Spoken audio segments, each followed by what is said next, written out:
My name is Kevin, but these a-hole townies call me Special K. Ah, these AI large language models, LLMs, have been a real blessing to me. They have helped me surmount so many hardships and struggles in my sad life. From learning Python to helping me figure out how to structure my small gaming business and store my digital assets properly, they have given me a real leg up to success. They are truer friends than the people I have ever known. Real talk, I just love them. So naturally, when I heard about the Parade of the Future event happening in Center City, I just had to attend. There, townies would witness the rollout of new, sleek humanoids who were going to march down Main toward the town square and perform a myriad of amazing antics to prove that they were ready for prime time to replace humans and kick our asses, I suppose. But I wasn't cynical about this Terminator flex coming to town. I welcomed it. I took my decorative NASCAR flag banner off my bedroom wall. I was going to wave it as those sweet bots passed by. I would yell something out equally ostentatious, appreciative. I was a believer. Then the day came. It was any old cold December, a few days from Christmas, and though the town had already had its holiday parade, those local gawkers were completely outnumbered by a huge influx of outsiders. Then the weirdest thing happened. The speakers queued up and that creepy old song, The Teddy Bear's Picnic, began to play. Loudly. And then the grand marshal of the event, the sheriff's teenage son, Bobby, pure nepotism, got on the speaker system and started spewing his usual drivel.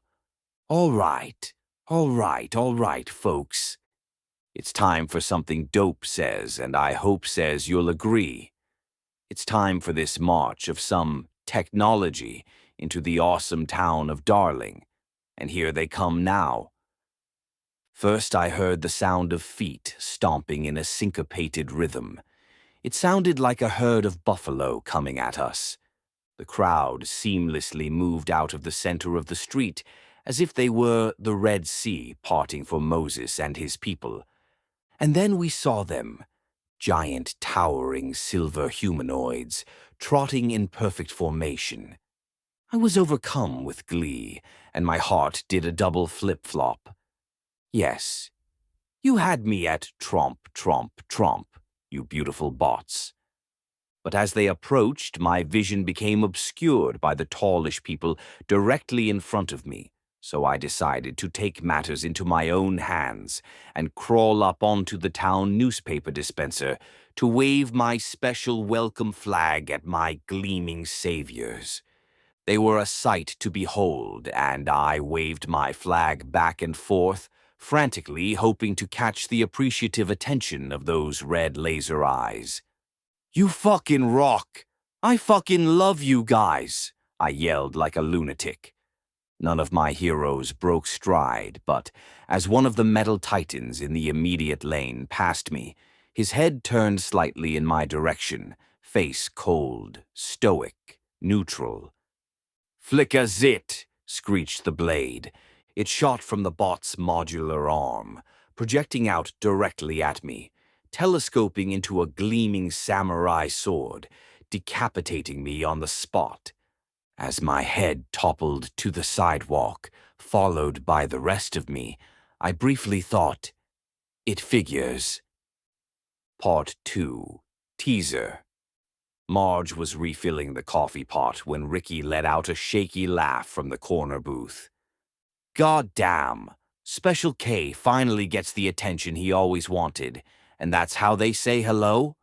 That's some Alanis Morissette shit right there. He wheezed, slapping the table. It's like rain. On your wedding day. Doris shot him a scandalized look, but even she couldn't keep a straight face for long.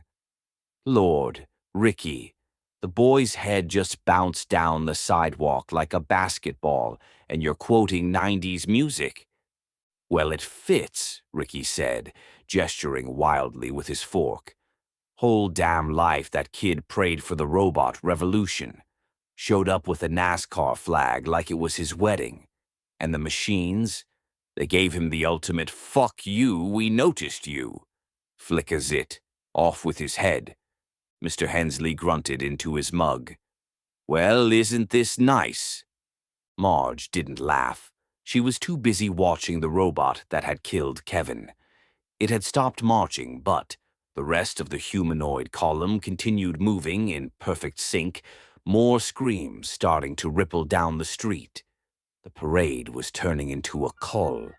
The metal giant stood motionless in the middle of Main Street, impervious to the terrified, thinning crowd, the beheaded corpse sprawled on the sidewalk, or the general panic happening around it.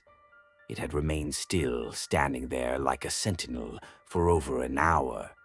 Then its head swiveled with that eerie mechanical smoothness until those glowing red eyes were aimed directly at the diner window. She felt her stomach drop. There was no one to call. The federal, state, and local governments were behind this nightmare. They're listening, she said under her breath. Ricky's laughter faded as he followed Marge's gaze. His voice got real small.